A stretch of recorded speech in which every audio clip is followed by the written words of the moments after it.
Olá, está no ar mais um episódio do podcast Estúdio CUT, mais uma vez para falar nessa série especial sobre as relações de trabalho, sobre o mercado de trabalho. A gente está fazendo essa série especial com base num tema que está mobilizando muito a sociedade, que é a redução da jornada de trabalho sem redução salarial, que é uma pauta histórica da CUT, que hoje a gente conhece como o fim da escala 6 por 1. Mas, assim, existem N motivos para a gente saber que é necessário, né, que o trabalhador trabalhe menos e ganhe mais. Bom, isso é ponto pacífico. A Camila Cândido, que é especialista em direito do trabalho da LBS Advogadas e Advogados, está aqui com a gente para falar justamente sobre isso. Isso já é ponto pacífico mesmo, né? A gente precisa trabalhar menos, ganhar mais, mas vamos falar um pouquinho sobre a questão da mulher no mercado de trabalho? Topa, Camila? Topo, claro. Oi, André, é um prazer estar aqui com vocês hoje, nesse espaço tão legal que é o Estúdio da CUT. E eu espero que esse podcast encontre pessoas ali interessadas e que a gente consiga ajudar. Então, pessoal, com um pouco mais de informação. Uhum. De fato, a questão da mulher no mercado de trabalho, ela tem ainda muitas diferenças com relação ao homem, né? Uhum. Ao homem foi dado ali o espaço da produção e da vida pública, e à mulher foi relegado o espaço da reprodução da vida e do trabalho de cuidado.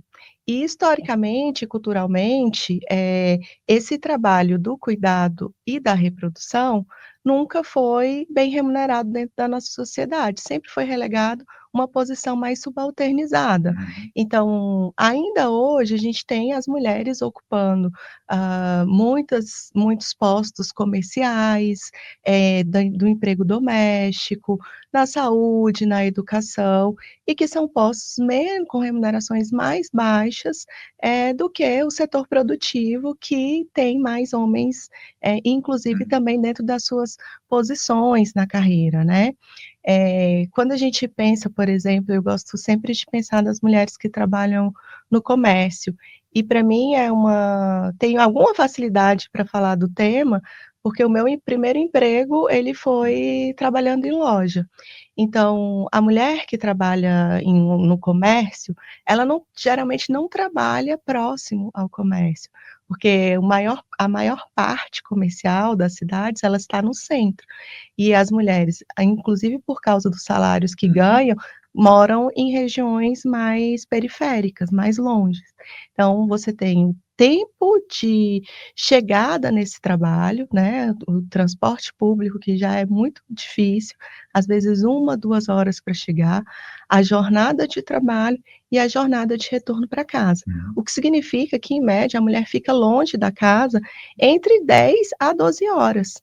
E os filhos, como ficam? Uhum. Porque essas mulheres, a maioria delas são mães. Uhum. Eh, então não tem tempo para se cuidar da vida. Se você está trabalhando 6, dias na semana, numa escala que de trabalho são às vezes 6, às vezes 8, mais de 2 a 4 horas de transporte para chegar na sua casa.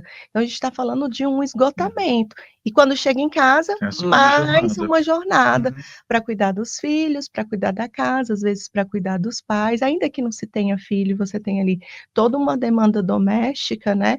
Então, a alimentação, o cuidado pessoal, a cultura, o lazer fica relegado. Uhum.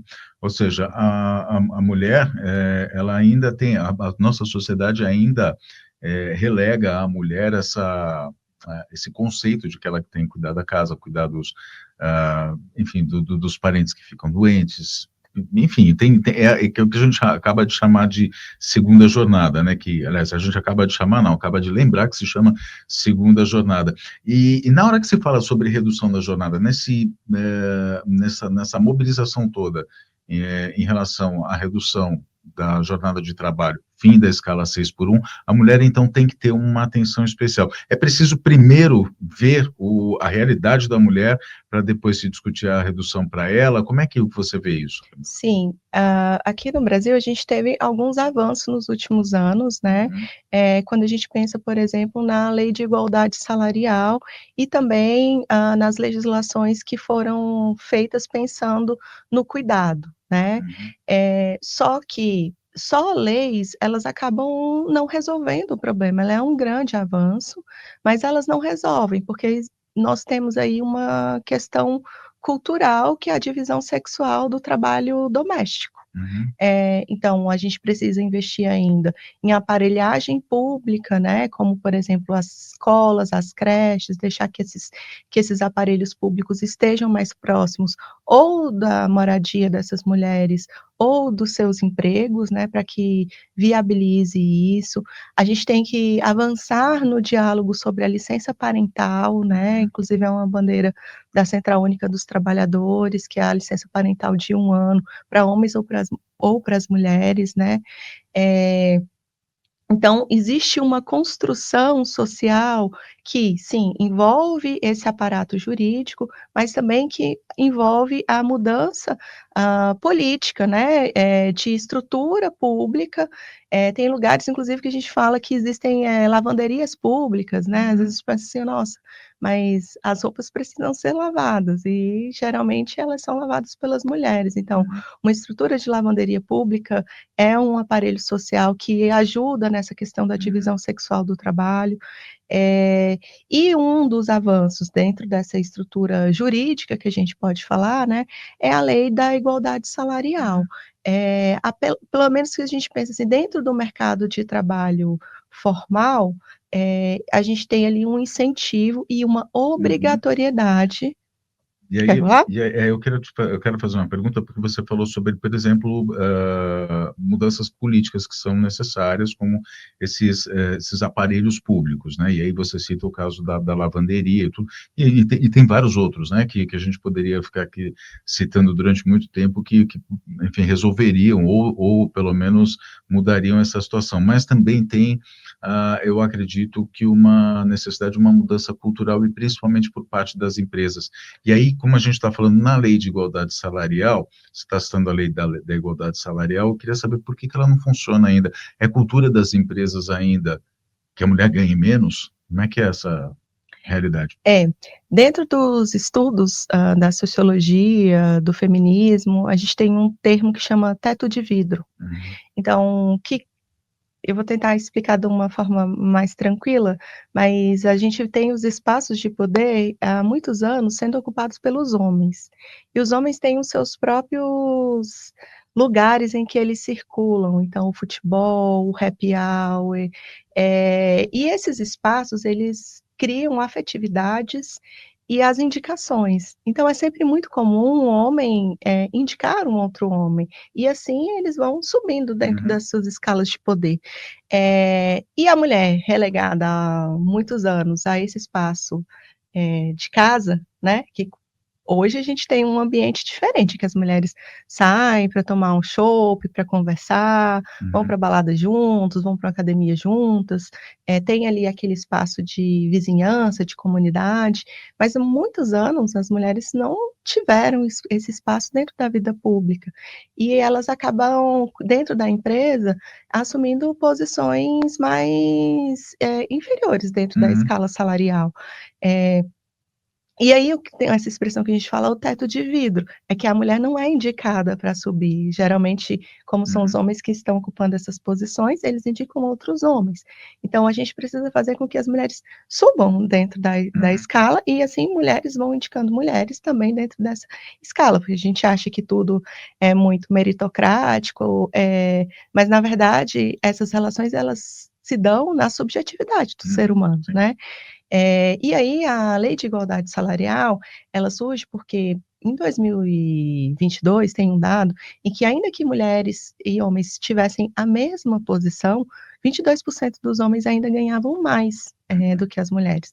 Então a lei de igualdade salarial, ela é para tentar equilibrar, para que pessoas que desenvolvam as mesmas atribuições dentro de uma Uhum. organização recebam os mesmos salários. Então, empresas com mais de 100 trabalhadores, elas precisam, emitir relatórios semestrais sobre a transparência dos seus salários, né, e se não houver equidade entre os salários de homens e mulheres, essa empresa ela é obrigada a construir um plano de ação, que envolve reduzir ou eliminar essa desigualdade e também empoderar as mulheres, né, capacitar essas mulheres para que elas também assumam posições mais relevantes dentro da organização. Então, essa lei, ela é bastante importante, porque a gente tem aí uma questão muito objetiva para tratar, que é, mesmo que as mulheres ocupem as mesmas atribuições, desempenhem as mesmas atribuições que os homens, elas acabam ganhando menos. Então, é uma injustiça, assim, absurda, né? Embora ainda muitas empresas tentem burlar essas normas, então falar, é porque ele faz uma coisa a mais, então recebe uma gratificação. Não, essa atribuição aqui, o nome que a gente dá é o cargo de analista sênior, mas essa atribuição que essa moça exerce, ainda que seja a mesma atividade, ela fala, não, ela é uma assistente ainda. Então, essa burla, ela vem pelo nome do cargo, ela vem, às vezes, por uma gratificação, às vezes vem falando, não, porque ele tem mais que um ano a mais de casa, mas se a gente observar as atividades, elas são iguais, então não se justifica. E a gente tem alguns dados aqui que eu vou rapidamente dizer, olha, são de 2024, foram levantados pelo Ministério do Trabalho e Emprego, mostram que as mulheres recebem, em média, quase 20% a menos, 19,4% menos do que os homens. Em empresas com mais de 100 funcionários, as mulheres recebem 20,7% menos do que os homens. Em cargos de direção e gerência, elas ganham 27% menos, ou seja, maior o cargo, maior a diferença salarial. Em funções de nível superior, a diferença chega a 31,2%. E tem mais, no recorte racial, recorte de raça e raça ou cor do relatório, as mulheres negras, além de estarem em menor número nas empresas, no mercado de trabalho, são 2.987.559 vínculos, só 16,9% do total, são elas que têm a renda mais desigual. E aí a gente tem números. A remuneração média da mulher negra no mercado de trabalho hoje é de R$ 3.040,89.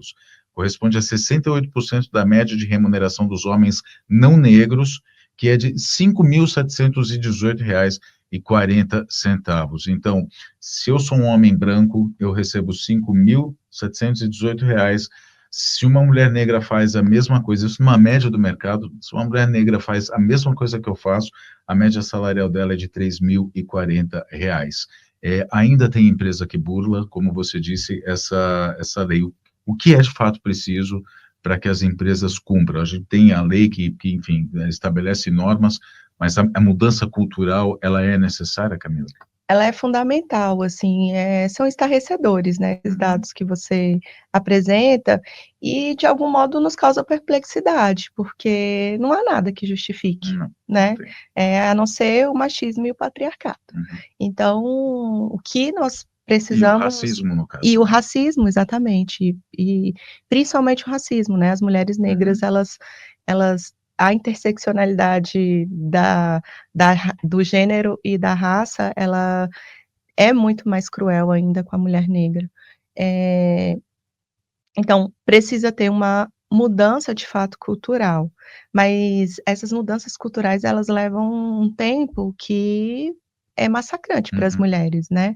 Então, o que a gente precisa ter, além da legislação, é lutar por um mercado de trabalho cada vez mais formalizado, e o que a gente enxerga e vê um mercado de trabalho mais informal, mais precarizado, né? Porque daí a legislação não alcança, né, essas pessoas que estão na informalidade.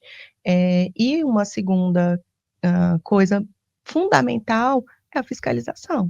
Então, denunciar essas práticas, ter canais de denúncia seguro e fiscalização, porque assim, quando o Estado começa a agir e aplicar multas, e há previsão na legislação de aplicação de multas para essas empresas, aí a mudança de cultura, embora ela não venha de uma forma, digamos, orgânica, ela vem pelo bolso. Não vai pelo amor, vai pela dor, né? Exatamente, Agora, tem uma outra coisa também que ela é muito necessária, e aí, assim, o recado é para você que nos assiste. Se você é líder sindicalista, se você é do sindicato, você tem que levar essa informação para os trabalhadores e as trabalhadoras, no caso, já que a gente está falando das mulheres, e se você não se você, enfim, é um espectador, uma espectadora que está assistindo a gente, esse vídeo chegou até você, é importante que você saiba quais são os seus direitos. Por exemplo, a LBS, o escritório LBS Advogadas e Advogados, tem várias cartilhas, tem vários materiais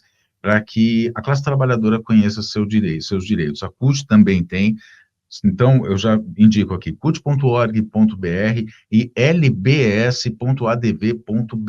Por exemplo, a gente está falando sobre maternidade, sobre igualdade salarial, a gente pode falar sobre maternidade também, e o escritório LBS tem uma cartilha muito bacana sobre os direitos da maternidade, que eu queria que a Camila fizesse um resumo rápido aqui, para a gente saber quais são os direitos da Maria. Eu estou dizendo tudo isso porque, assim, muita gente, a gente esteve aqui conversando também com a Letícia Correia e falou sobre isso. É importante que as pessoas saibam quais são os seus direitos, conheçam e possam se reconhecer naqueles problemas que elas enfrentam dentro do ambiente de trabalho. Conhecer os direitos é fundamental para todo mundo. E aí o material que a LBS faz, querido, desculpa, mas assim, é sensacional, né? Serve inclusive para a gente que é jornalista da CUT, assim, ele é feito para isso também, né? Para que a gente possa fazer, enfim, o nosso trabalho de comunicação. Mas fala um pouco, agora eu já falei demais, agora eu quero que você... Eu sou suspeita, né? Porque eu participo da elaboração. Mas é um material que nos dá muita alegria, tanto de fazer, depois de ver o produto, e às vezes, quando a gente vê as pessoas que falam, olha, eu li lá e me ajudou. Então, um desses materiais, que eu acho que foi uma publicação recente, que é a Cartilha da Mãe Trabalhadora. Então, lá a gente explica os direitos que as mães têm, né, quando estão trabalhando e se descobrem grávidas. Então, a gente tem a estabilidade da gestante, né? Então, quando você está gestante, você adquire uma estabilidade provisória, em que você não pode ser demitida enquanto estiver gestante e até completar 5 meses depois do nascimento do bebê. Então, o conhecimento disso é fundamental, né? A licença maternidade, então você tem a licença de 120 dias, você tem a licença expandida no caso das empresas cidadãs, e você tem o salário maternidade, que foi expandido também para as empregadas domésticas, para trabalhadoras rurais, né? O direito à creche pública, e lá a gente ensina como a trabalhadora ela pode ter acesso à convenção coletiva de trabalho ou acordo coletivo de trabalho, porque muitas categorias profissionais, os sindicatos, eles foram batalhando ao longo dos anos para ampliação de direitos, e esses direitos, às vezes, as pessoas não têm acesso, não sabem que eles estão lá.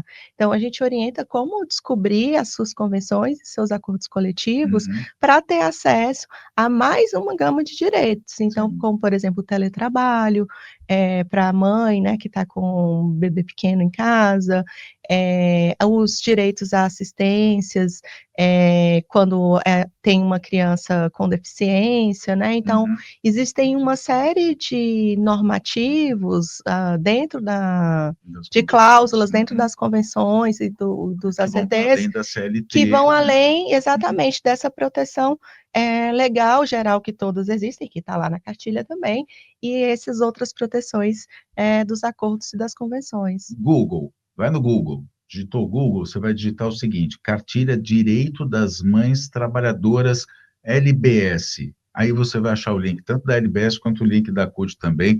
Eu falo com gosto, inclusive, porque quem fez a matéria para o site da CUT aqui foi eu. Conversei, inclusive, com a Luciana Barreto, né, que, enfim, que deu todas as informações, e é um material que é realmente muito legal, assim, como todos os outros, né, que o escritório LBS faz, que prestam, enfim, um auxílio, vou dizer assim, não é nem uma mão, né, assim, é um suporte realmente fantástico para a CUT, enfim, fazer o seu papel de luta da classe trabalhadora.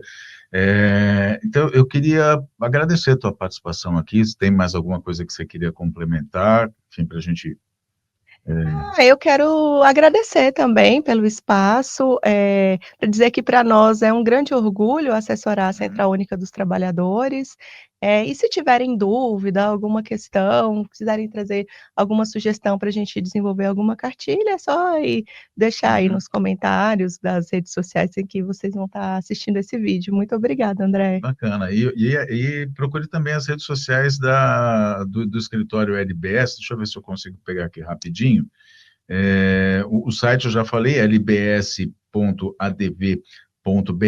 facílimo. Você vai acessar esse site e aí já tem uns siga-nos ali com Facebook, Instagram, o X, com Twitter, né? Agora tem também o LinkedIn, o YouTube e uma outra rede aqui que eu não estou reconhecendo, mas é uma outra rede aqui. Vamos ver qual é. Né? Enfim, tem todas as redes aqui do escritório LBS. Olha só, é um hot site, chama-se Lado. Rede Lado. Rede Lado, olha só que bacana. Rede Lado são os escritórios que formam, de fato, uma rede, que são escritórios que defendem os trabalhadores. Olha só que maravilha. Uma novidade que a gente não sabia, que a gente está trazendo aqui em primeira mão para você. E aí é lado.net.br, mas acessa lá, lbs.adv.br. Obrigado mais uma vez, obrigado a você que nos acompanhou até agora, e a gente se fala numa próxima oportunidade. Até lá.